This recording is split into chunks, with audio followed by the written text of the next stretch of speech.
Dan sekarang kita langsung ke acara inti, yaitu pemaparan dari masing-masing narasumber kita.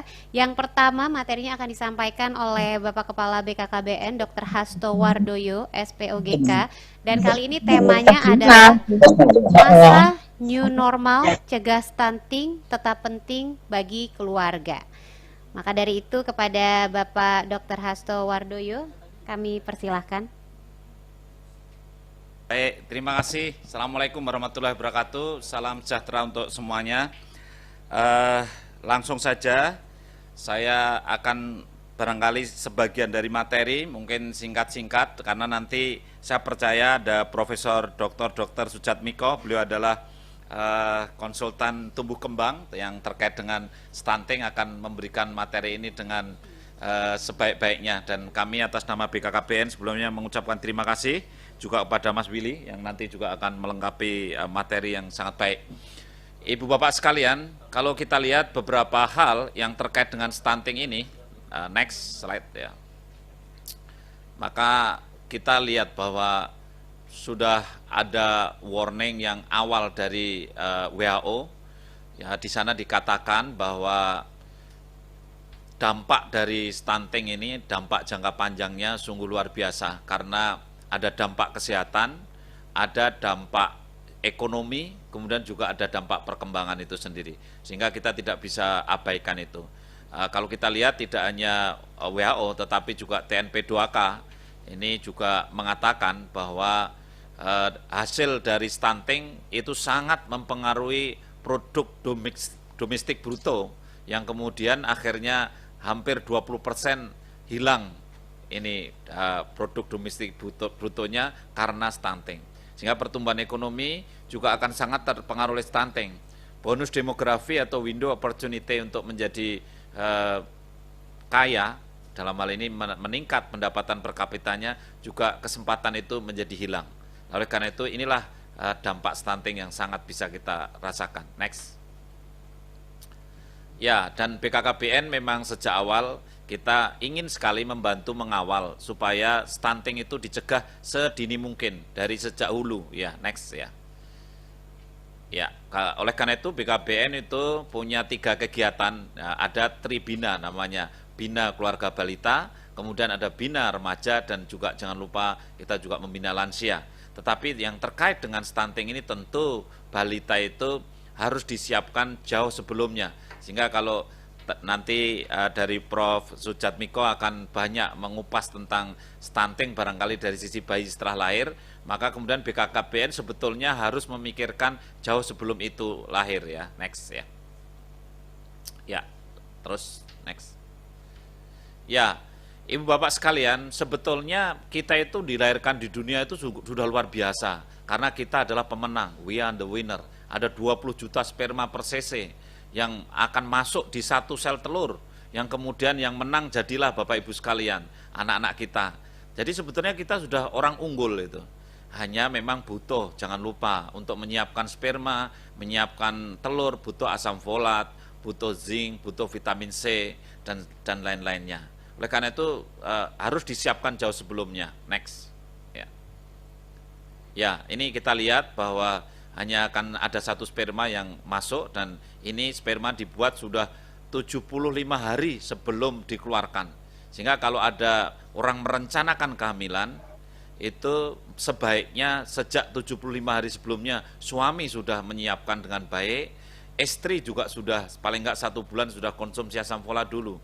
Saya sering kritik betul itu ketika ada calon manten yang kemudian sibuknya luar biasa, dia pre-weddingnya menghabiskan puluhan juta, tetapi asam folat yang harganya hanya 10.000 aja tidak dibeli, zinc yang harganya hanya 5.000 tidak dibeli, tapi sibuknya luar biasa, foto sana, foto sini, tidak ada memikirkan sama sekali anak saya nanti seperti apa, periksa laboratorium apakah calon istrinya itu anemi juga tidak dikerjakan. Inilah kita mau mencegah stunting, tetapi persiapannya menurut saya kurang perhatian bagi kita semuanya. Oleh karena itu, melalui webinar-webinar seperti ini, kami ingin sekali mengingatkan kepada semuanya, marilah kita persiapkan, kehamilan harus dipersiapkan dengan baik. Jangan ada kehamilan yang tidak terencana. dan jangan hamil kalau tidak penting-penting amat ya. Artinya ya hamil itu harus ada perlunya, harus ada pentingnya itu. Kalau tidak penting hamil kemudian hanya diterlantarkan ini kasihan ya. Next slide. Ya. Ayo. Nah, ya, terus next. Next. Ayo. Mas. Wah. Ya, terus saja, terus Mas, terus. Ya, terus saja, terus. Ya. Ya, itu tadi adalah gambaran kalau seandainya asam folat kekurangan maka akan terjadi gangguan pertumbuhan. Ada gangguan pertumbuhan yang sejak di dalam rahim sudah bisa kita kenali juga, yaitu karena defisiensi asam folat sehingga bisa menimbulkan gangguan pertumbuhan ya, kalau bahasa awamnya ya di otak dan susum tulang belakangnya lah. Ini kalau di negara-negara maju memang sudah luar biasa. Ada deteksi dini yang kemudian ini gambar ini adalah Villi correlate sampling ya, mengambil sampling atau sampel dari plasentanya janin. Kemudian diambil, kemudian diperiksa, kalau hasilnya kurang bagus, maka bayi ini bisa diterminasi atau diaborsi. Tetapi itu di negara lain. Kalau di negara kita kan nggak bisa begitu. Karena negara kita pro life, tidak pro choice. Kita tidak bisa menterminasi dengan seenaknya.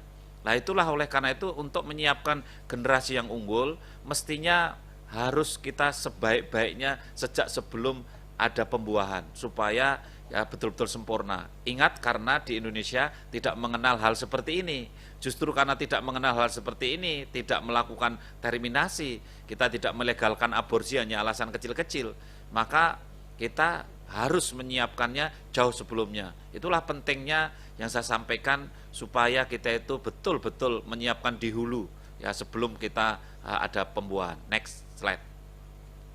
Ya, kami selalu sampaikan hal ini karena kalau kita lihat angka 8 di situ menunjukkan bahwa janin sudah usia 8 minggu dan pada waktu itu perempuan baru telat menstruasi 1 bulan sehingga mereka tidak ngerti kalau janinnya itu sudah lengkap seperti itu, seperti yang ada di angka 8 itu.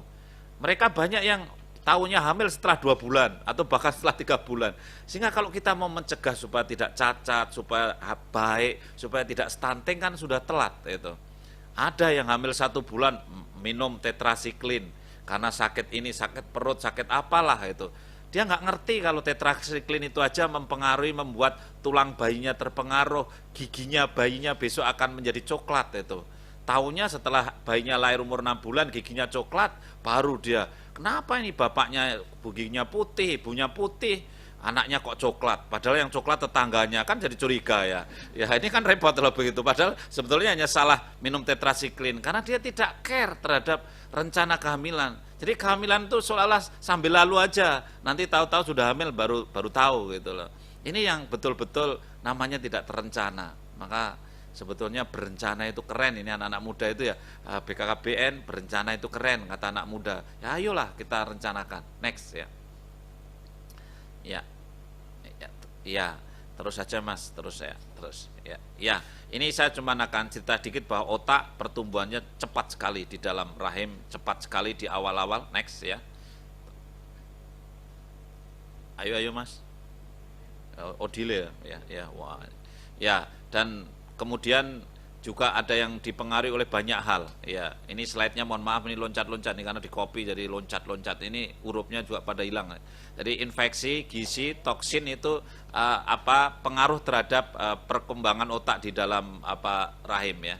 Oleh karena itu jangan sampai kita kena infeksi. Ini masa Covid, ada pandemi, hati-hati. Stres juga membuat begitu. Banyak ibu hamil yang datang kemudian dia memang stres itu, ada yang ditinggal lari suaminya, ini juga stres itu, mual muntah, nggak karuan ya. Ini juga sangat mempengaruhi pertumbuhan di dalam rahim. Next slide.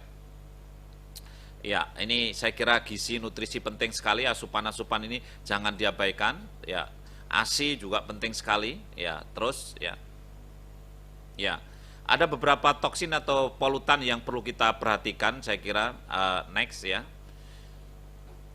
Ya, saya melihat ada situasi-situasi yang sering dilaporkan di Indonesia ini, ada yang seperti ini, anak kecil merokok ada, orang tua merokok sih banyak ya, tapi ini menimbulkan polutan juga.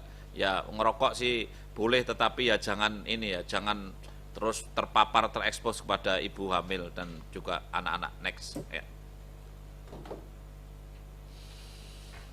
Ayo Mas. Ya, ini contoh saja yang sangat ekstrim, bisa terekspos toksin yang luar biasa. Slide terus. Ya, tentu Bapak Ibu sekalian, ukuran-ukuran itu sudah bisa dilihat dari berbagai literatur yang ini penting untuk kita memperhatikan pertumbuhan bayi dan juga janin. Next. Ya, saya akan sampaikan sebetulnya mengukur itu penting. Jadi biometri itu penting, mengukur itu penting, dan ternyata ukuran itu sudah bisa ditentukan sejak telat 1 minggu. Itu kan hamil 5 minggu itu baru telat menstruasi 1 minggu. Itu ternyata sudah bisa kita mengukur diameter dari kantongnya atau sakusnya, yolk sac-nya itu bisa diukur. Jadi sungguh luar biasa. Sebetulnya kita bisa deteksi dini itu bisa. Next. Ya, ini contoh saja. Ketika janinnya belum ada pun sudah ada ukuran. Jadi minsyak diameter ini adalah gabungan dari diameter panjangnya, lebarnya, tingginya bisa diukur. Kemudian nanti bisa dilihat ini normal atau tidaknya. Sehingga sebetulnya deteksi dini atau pencegahan dini itu hari gini sudah tidak ada kesulitan. Karena alat-alat untuk mendiagnosis pakai transvaginal USG juga sudah bisa dilakukan dengan baik. Next. Ya, terus bisa dimonitor terus dari minggu ke minggu. Next. Ya, ini contoh juga di usia 8 minggu. Ini baru telat 1 bulan ini. Ya, MSD-nya sudah bisa dilihat harusnya 25 sampai 30 mm. Nah, ini kan juga penting untuk mengetahui. Ya, kemudian nanti kalau sudah hamil 2,5 bulan, orang awam mengatakan kita 10 minggu. 10 minggu itu sebenarnya baru telat 6 minggu. Telat 6 minggu. Baru telat 6 minggu itu sudah harus bisa diukur itu. Panjang dari puncak kepala sampai pantat itu berapa, itu sudah harus bisa dibuktikan. Kemudian juga umur-umur berikutnya sudah bisa dicek ada kelainan atau tidak. Next. Ya. Ukuran kalau mau stunting atau tidak itu sebetulnya juga sudah bisa dilihat panjang pahanya. Itu sebetulnya panjang paha atau femur length. Nah, ini harusnya kalau lahir itu ya 7 cm misalnya itu. Tapi kalau nanti ukurannya sangat kurang dari itu, tentu kita sudah bisa memprediksi, dan hal-hal seperti ini tentu bisa diketahui dengan dini. Kalau ada ibu-ibu yang nutrisinya kurang, kemudian akhirnya kurang pertumbuhannya lambat, juga bisa dilihat dengan baik. Terus, next, terus. Ada hal yang penting saya kira bahwa yang sangat berpengaruh, ini yang Bina Keluarga Remaja BKKBN harus memperhatikan bagaimana anak-anak remaja ini jangan nikah dini, jangan kawin di luar nikah, jangan nafsa. Itu 3-0 untuk generasi remaja. Next, ya. Ini selalu kita gaungkan. Ini ada ayah genre ini, Pak Yani, ini ayah genre Indonesia ini. Jadi ini ayahnya genre seperti ini.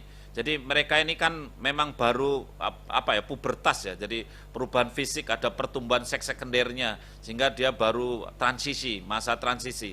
Perilakunya pun bisa aneh-aneh. Ini nanti ayah genre ini yang bertanggung jawab nih, Pak Yani ini. Next ya, next ya. Terus saja. Ya, saya kira perkembangan itu akan terjadi, organ reproduksi laki-laki dan perempuan berkembang dengan baik. Tetapi ingat bahwa maturitas itu penting, jangan kawin usia dini. Next. BKKBN menganjurkan nikah itu pada usia 21 untuk perempuan, laki-lakinya 25. Ya. Kalau teman-teman yang kuliah sarjana umumnya ya sudah di atas 25 lah nikahnya. Tapi banyak yang tidak sekolah nikahnya lebih awal. Perempuan memang begitu menstruasi berkembang tubuhnya, tapi jangan disangka sekarang menstruasi sekarang juga selesai. Itu jauh dari itu, ya, masih harus ada proses-proses yang berjalan. Next, ya. Nah, contoh aja diameter panggul yang sering saya sebut di mana-mana ya. Kalau orang usia 15 tahun misalkan hamil, itu kan panggulnya saja belum cukup sebetulnya diameternya. Next. Tulangnya juga masih tumbuh sebetulnya. Ini saya lihat diameternya itu kan 10 cm, ya. Nah, Tuhan ciptakan kita diameter kepala bayi namanya biparetal, pelipis kanan, pelipis kiri itu 9,8, 9,9, 9,7 begitu. Jadi Tuhan itu sudah betul-betul membuat hukum keesaan ilahi. yang mana bayi yang mau lewat itu ukurannya 9,8, panggul yang dibuat ukurannya 10 cm. Ini luar biasa. Makanya kalau nikah kurang dari 20 tahun bisa repot, bisa robek, perdarahan dan seterusnya. Next. Next. Ya, ini penting ya. Kemudian kita sampaikan, kalau misalkan usia 15 tahun hamil, misalkan ya, itu tulangnya itu sebetulnya masih harus panjang, harusnya bisa tambah panjang tulangnya.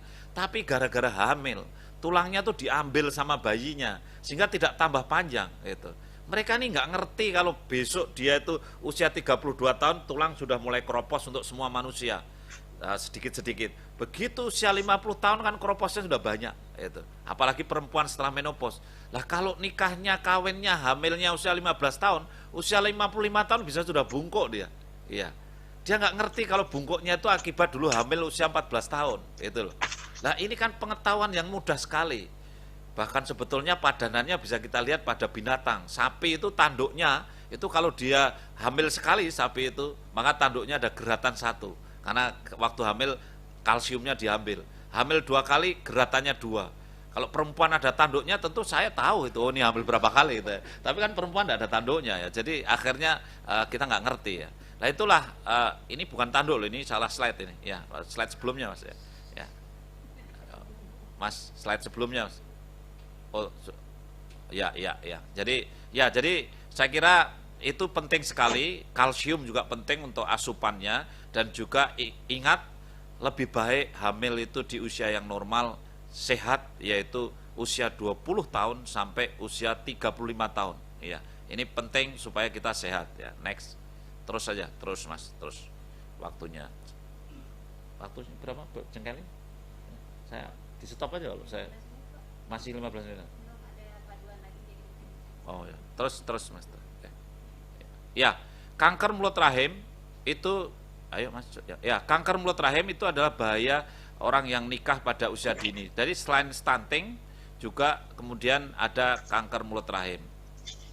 Maka pernikahan yang terlalu dini, kawin terlalu dini bisa menimbulkan kanker mulut rahim karena mulut rahimnya belum sempurna, sehingga kalau dipakai untuk hubungan suami istri maka bisa menimbulkan bekas yang akhirnya nanti 10-15 tahun lagi akan menjadi kanker. Maka jangan kawin usia muda. Ya, terus ya, ada hal yang penting, yaitu ini, mohon maaf ini tulisannya tertutup ini karena di copy loncat-loncat tulisannya hilang ya. Ya, ada yang penting, jarak antara kehamilan sekarang dan kehamilan yang akan datang itu penting sekali, sangat mempengaruhi stunting. Iya. Maka hamilnya mestinya jaraknya 2 tahun baru mulai hamil, kemudian nanti lahirnya umur 33 tahun. 33 bulan, 33 bulan. Nah, semua boleh next ya. Semua jenis kontrasepsi apapun tentu bisa dipakai karena jarak kelahiran yang tentu harus pakai kontrasepsi itu menentukan risiko terjadinya kematian ibu dan juga risiko pada bayi. Next. Ya, ini saya kira kalau kita ngitung jarak demikian ya. Jadi WHO pun juga merekomendasikan 33 sampai 36 ini adalah yang mendekati sehat ya. Slide next. Ya, saya kira di dalam Al-Qur'an juga sama.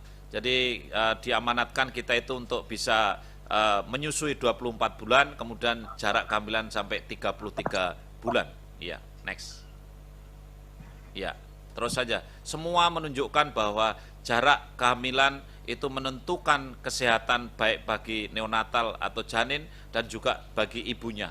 Ya, terus saja. Terus waktunya tinggal 4 menit. Terus ya, ini sama stunting. Ya, stunting ini sangat berkorelasi dengan kontrasepsi. Ya, jadi ketika kita pakai kontrasepsi dengan waktu yang lebih lama, maka stuntingnya pun akan menurun karena undernutrition juga menurun, malnutrition juga menurun. Slide next. Ya, terus